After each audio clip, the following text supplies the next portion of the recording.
Emu achemu akwa bade adruso no ye Badwam so kase ensem ne dɔso de obete no so bi ene se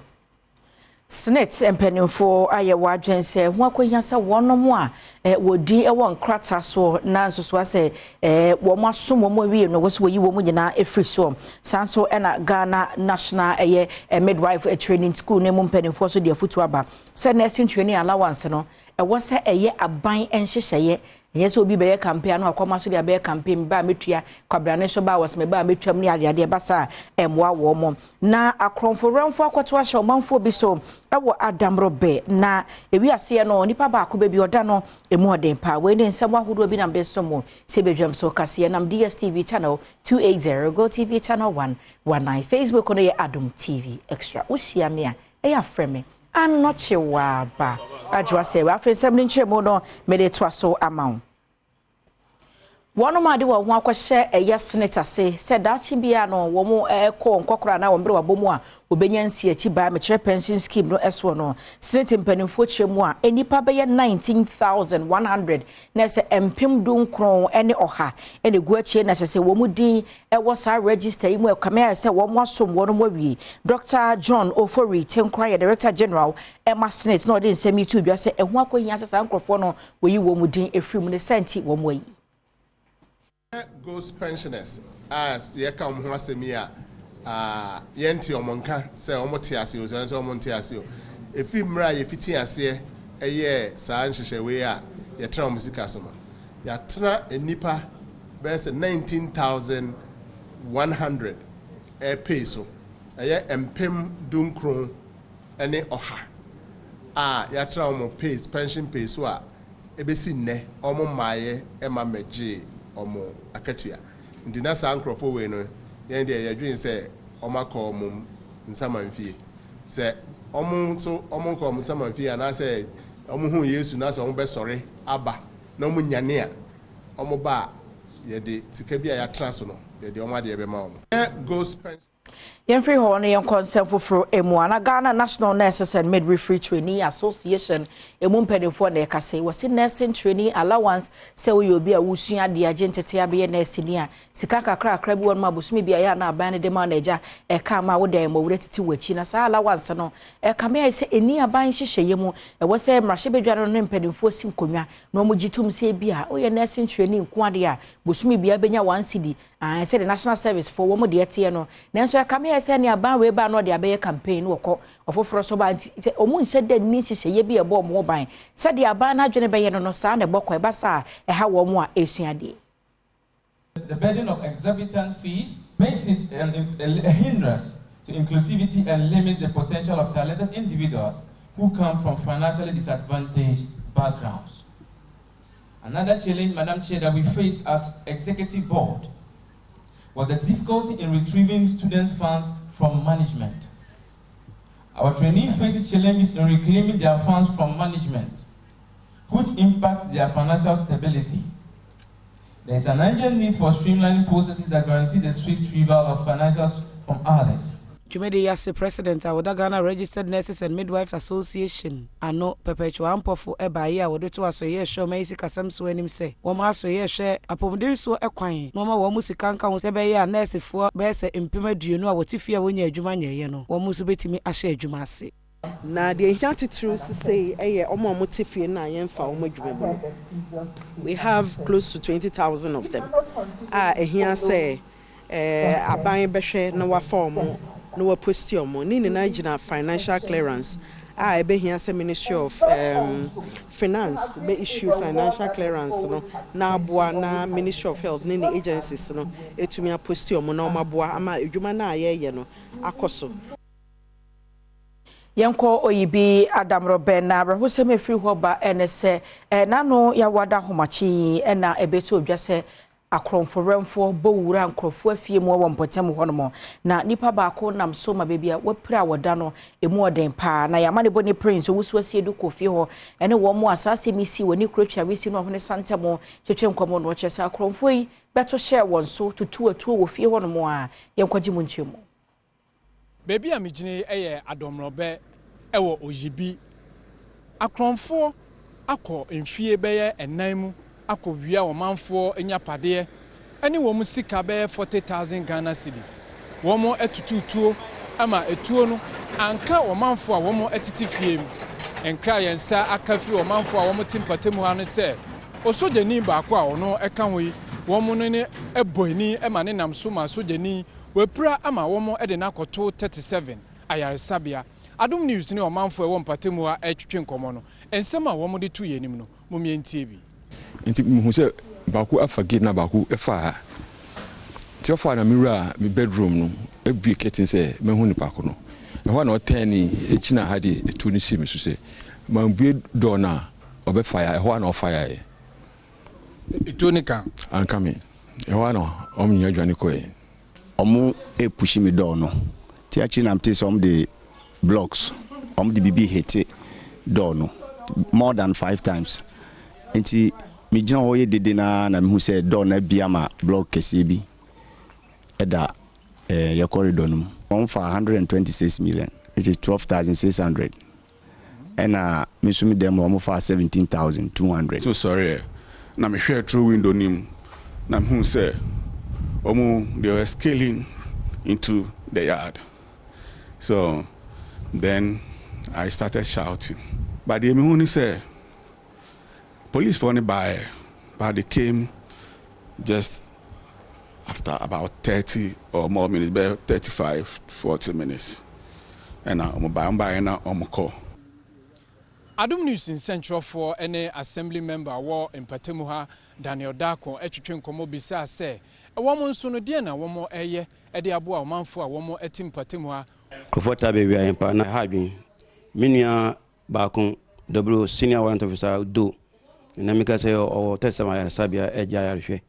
And I do one in the struggle, almost send normal a boon Sakura can because we be here, police bambo, and I say combined military and police team, come life. Say, Omutimia, yes, pass on. Yemfri hone yanko agoti mezi opemensi no emu ofra mantem no emu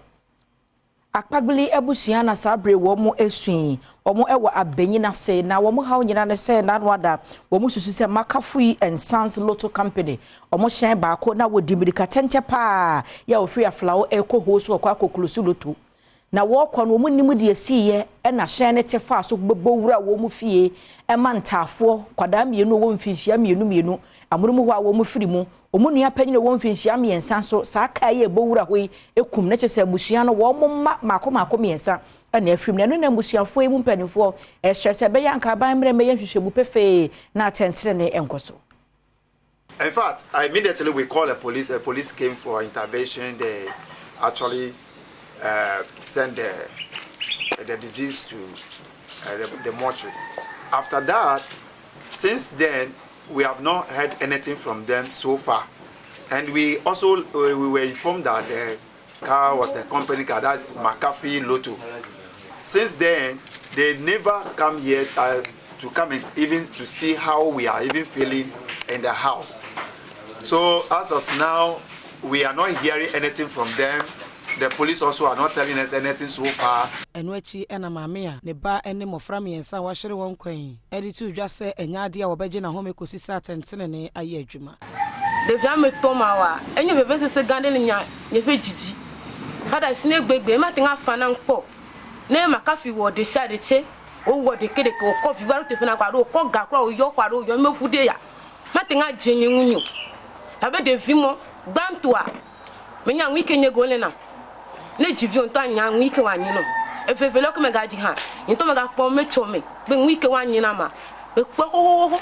ka ke glo domena metenti cho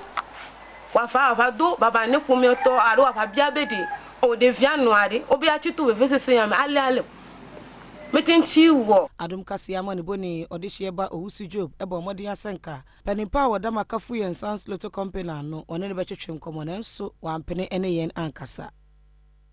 Yemfri Sarah hosem ne mo na yen konsem foforo emo na ye kɔ atoye mantem ne mo na DVLA adwumakuo no panyina wono no regional manager e watoye mantem ye Frank Gasasa no wechiremu a enche bia na beto odwa se car registration no de kwa be fontinta fidi kwan so e de na ne yedi e kira hwesa anya bia no online registration no ho nsem e kwosai na panyini Frank Gasasa chiremu a atoye mantem mo de ne kakra omanfo dodo no agiatum ya online registration no e kwaso yi pa.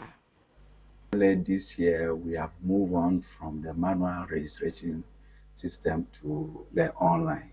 and last year was manual. So manual, the process was fast because we were used to how to process the manual document. Like coming to the online this year, even though we deployed the software earlier, last quarter of last year, we realized that there were few challenges as for user challenge, like the pressure that came with the registration process this year as compared to last quarter of last year was huge. So it's a very good system. And we are also looking at the speed of registration. Now, we hope when all these challenges are solved, you have to register your car within 1 hour maximum. You should be able to finish the process. And so to talk about speed, we are very much convinced that this process, when fully deployed, will solve so many problems. And the documentation, previously we have to carry a big folder full of papers which will be falling off here and there. Now all that you need is your small card, which contains all the particulars of the vehicle, including your details. Every one yankwa Sante Mantem no emu na omanfo bi omotete manso data no Santase eni kwete echema omuguso etwa ban so meye wa kwan mo sense akwan na wonam so ne nkoyi ma akone abade ho nsem ni dwade ho nsem ato ape wo mpotem wona so omo wa atwan emu nso no na wo so omo akeka wo ho bom tibi no ka se do makeka omo ho abomu a omo da masafudwuma kwan so jijiji ska kakra de wa ho den eboa akwan ne fa bi a ase kra ya ehyen du aje se to ne bu ase na to amana kasim na apie no wo mo yeso nsisi Semi ni anuma yewa manani. Enya manani kwa na awo na ukrum ha. Na wanim kakra ubitima yibibia. Ye. Se wo sha ase se wo ya ekenya ankrofo aka. Emo mo so ye den. Ebeto so ya ye na ban so emre so ano no so abeden. Abi Wasantase assembly member wo Kofi Yamoa enso ene Adom News nsentwofo atwetwe nkomo abra oka omanfo bi bom emo mo siesie akwan wodo ne covert bi e wo ho no wono nso de nsem se tudwa gata ade sanso entontom na enye ize na ne ha adwenpa ye waku ankofo fa so enti se nsuo to a anate senkula ne ikoskul kwa no enkula ne bonsa ho a enkula ne bi timi tietiem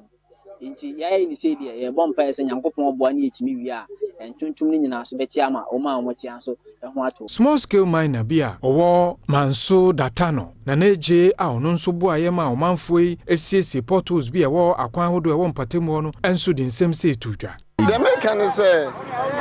ya hanoma yemfo ye ho nto aban ne so titiri ne aseme manfo mo wo ye mpatemu ha manso de bia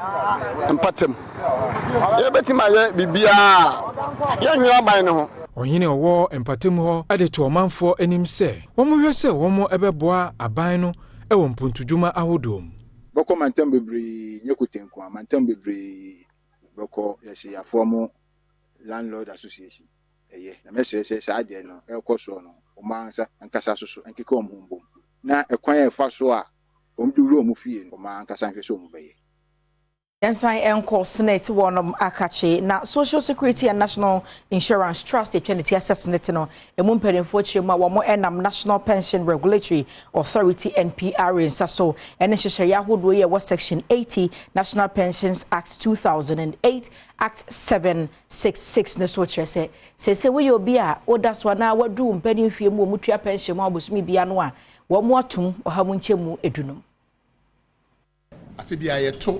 pension for akatiam na fi we nso ye tu sa na mo no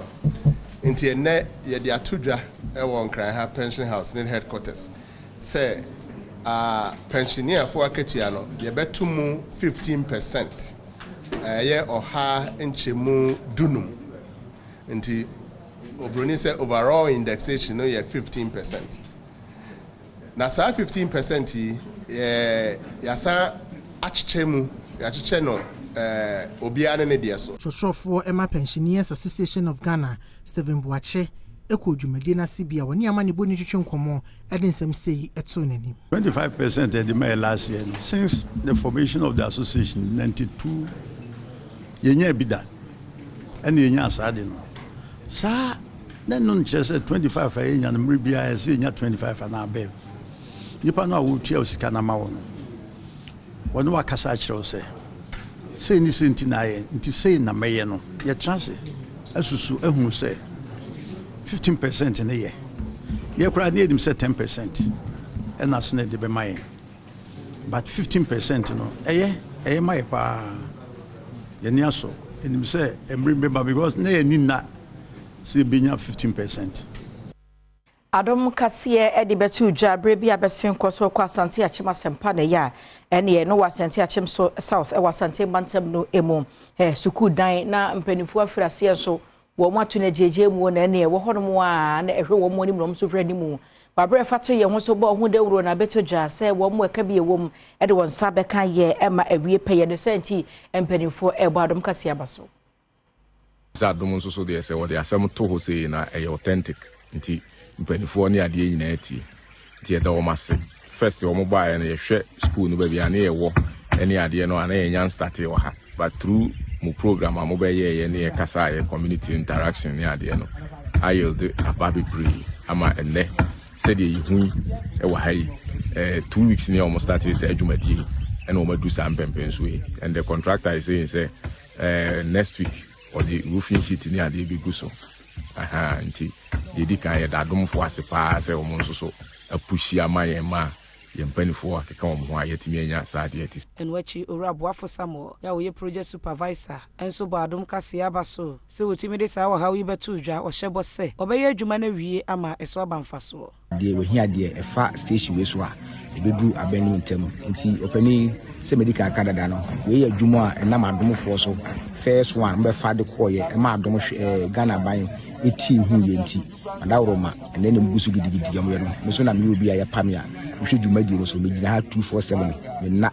ebi enkan we musa se ne gina ha ye gina ho de hu fukuru ebedo hu fu ebedo me share mo bo se we ayere so a week 2 weeks time obe ha bi na in chance igu eye edan so